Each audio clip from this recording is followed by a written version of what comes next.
Hi, it's time for another verb of the day. Today's verb is pursue. And this verb was also suggested by the viewer Bob. So, Bob, thank you so much for sharing a great idea. Now, let's take a moment and review some of the definitions or the ways that we use this verb. The first way you might encounter the verb pursue means to follow someone or something in order to either catch it or maybe attack it.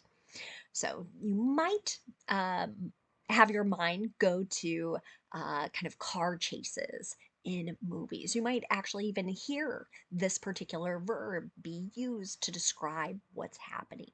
But the idea is someone is driving away, right? And someone else plans to follow that person in order to catch them.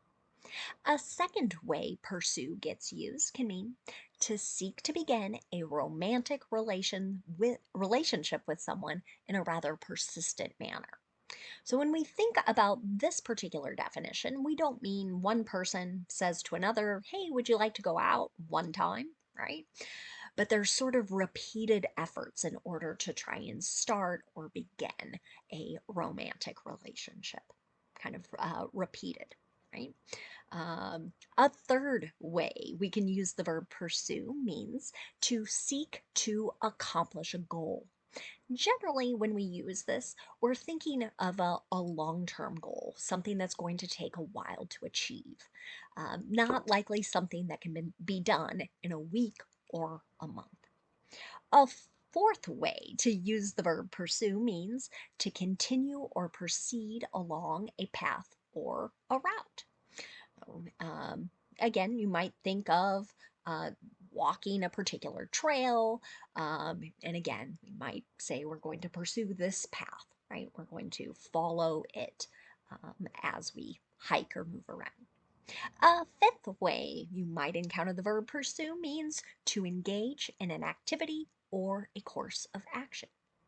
Sometimes in professional settings, teams will discuss, right? Should we do thing A? Should we do thing B? Thing C, right? Someone might say, I think we should pursue this particular route. Let's say route A, that course of action, and here's why. A sixth way you might encounter the verb pursue means to continue to investigate, explore, or discuss some sort of topic, idea, or something similar. Sometimes, as I watch news, when a particular crime has been committed and maybe an officer is being interviewed, might say things like, "We're pursuing many different leads right now," right? So we're continuing to investigate in order to determine what happened or who did it. For now, you should know that pursue is a regular verb. If you want to make the progressive form of this verb, you're going to drop the E on the end and then add ing. That forms pursuing. The past tense and the participle forms of our verb can be made by just adding D, since this verb already ends in an E. Now our base verb, pursue, oo, ends in a vowel sound. That's that long U sound. Vowel sounds are always voiced in English. So this means our ed ending is just going to make a d or a d sound. I'm not going to add an extra syllable as I say it. The past tense and the participle forms of the verb should sound like this: pursued, pursued. Now, you might be happy to know we have no additional phrasal verbs that we need to study right now.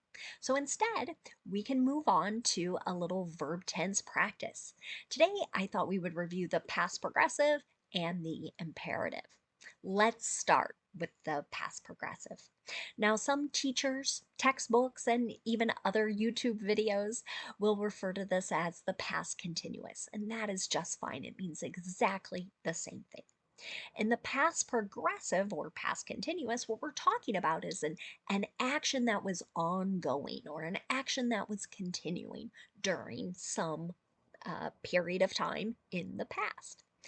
The reason I like saying past progressive with this verb tense is that the two-letter P's can help me that I'm going to need two parts to make my verb.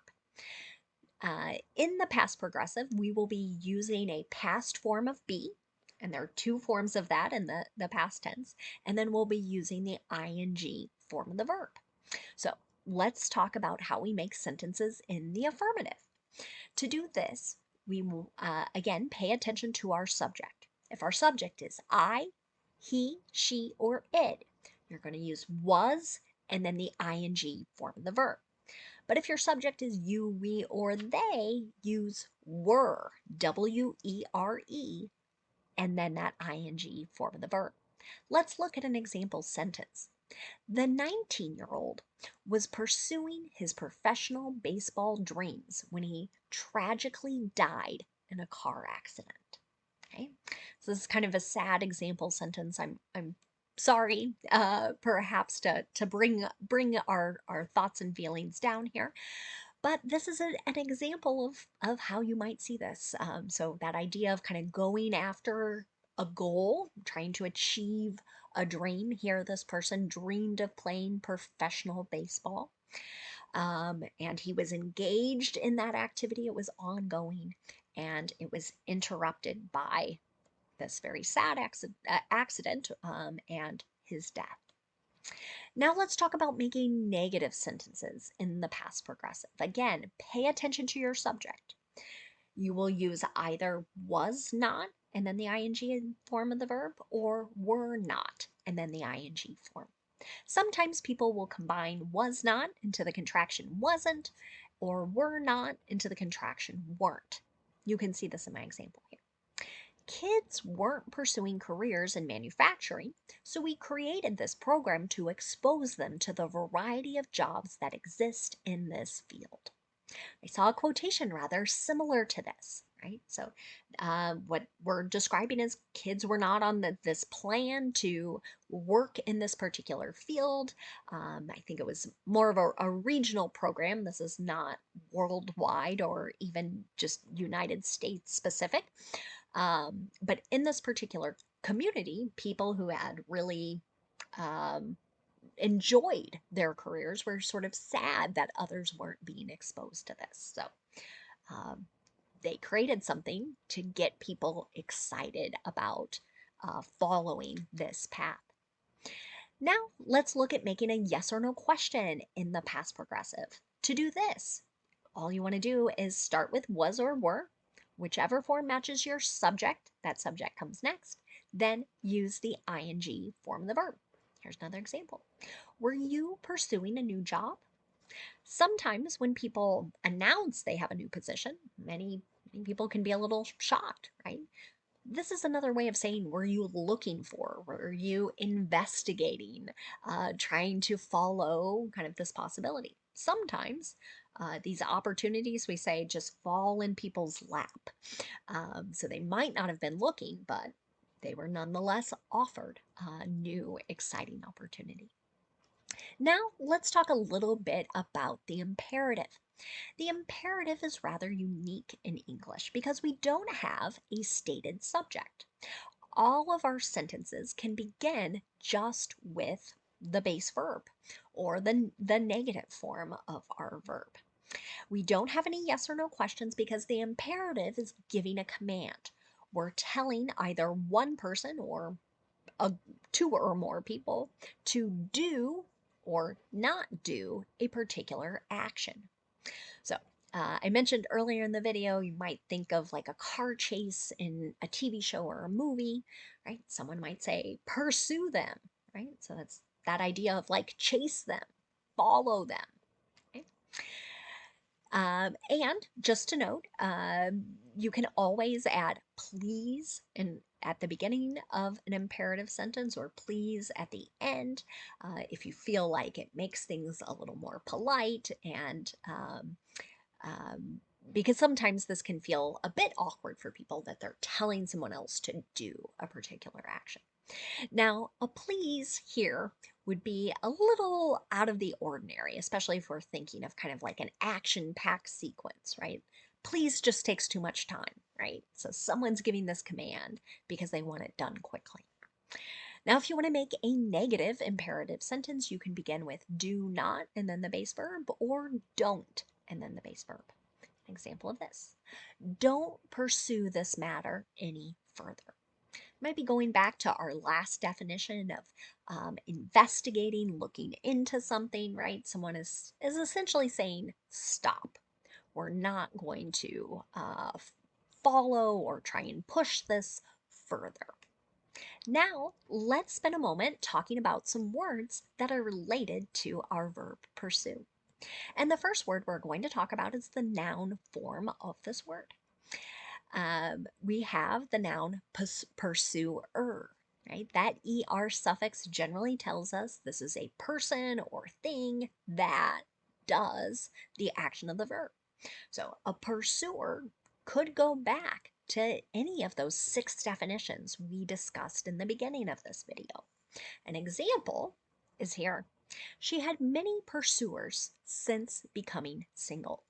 Remember that second definition where we talked about someone trying to start a romantic relationship? Well, this particular individual is no longer partnered up with anyone. And so now many people, it sounds like, are trying to start a romantic relationship. Another word you might encounter is the noun pursuit. This can be the action of following or pursuing someone or something.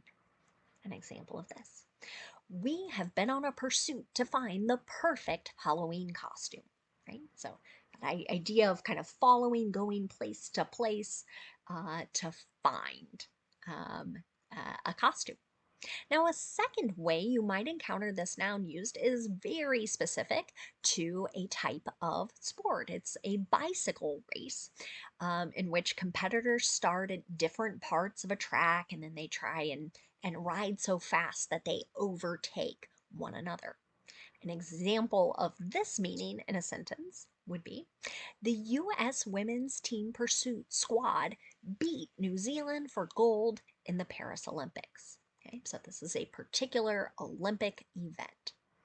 If you don't follow this sport, then this meaning and this definition may not be all that important to you. A third way to use the noun pursuit refers to an activity of a specified kind. Generally, it's used to describe recreational activities or even athletic activities. So, an example of this in a sentence might be: do you have any leisurely pursuits? Right? So, things you do kind of for fun and enjoyment. One more word for us to discuss today. It's the noun pursuance. This can be the carrying out of a plan or an action. An example of this in a sentence might be: the country is focused on the complete pursuance of its anti-terror policy. So they are going to carry out maybe various actions in regards to or connected with their ideas on maybe how they stop terrorism. A second way to use the noun pursuance refers to the action of trying to achieve something. An example of this: in pursuance of his career goals, he enrolled in a master's program, right? So again, he has a particular job maybe in mind, something he wants to do, and thinks, I need more education in order to reach or attain this goal. Thanks again to Bob for suggesting today's verb, and I thank you all for watching. Have a great day.